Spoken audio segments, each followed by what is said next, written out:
Meron silang tender juicy. Tender and juicy? Hindi, tender juicy na tender Okay. sa Pilipinas. Alam mo magkano? Magkano? 30 pounds ang 1 kilo. Pero pag nagka-crave ka kasi, bibilin mo. Jaywalking in yeah. London. Ang galing nila mag-jaywalking. Oh God, please, no! No! So, welcome to Mia's Oriental Food. So, madaming branch dito sa London, guys. So, ito yung Wilsden branch. So, tara, let's go. Kasi excited na si May dyan.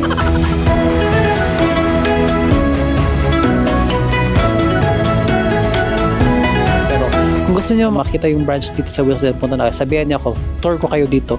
Char. proud ako. Meron silang Del Mundo dito. Pero Del Mundo is 8 pounds. Magkano? 8 pounds. Uy, nag-increase. Nag-increase.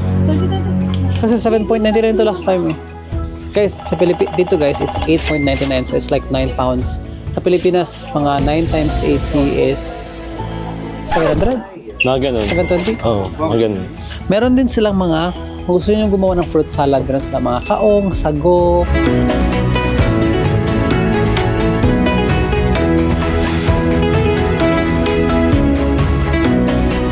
At ito na yung pancit canton, guys. Pancit canton is 3 for 1.20. Nagmahal na sila. Ang 1.20, mga 90. So, mga 30 pesos. 30 pesos. Ito yung ginagawa kong bulgogi. Tapos meron silang bulgogi sauce na talagang nauubos.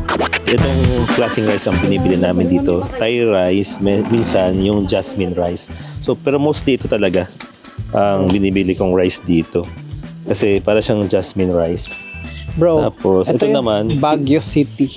yan, Baguio City. Kung gusto niyo magluto ng spaghetti, meron silang Eden cheese dito. Wow. Eden cheese is 3.99. So, 4 pounds. Yeah, 4 pounds. So, mga i-compute nyo guys. 75 ba ngayon? Ng 78 ata Mga ngayon. 70. So, let's say 80. So, 80, mga 320 pesos. 320 isang box.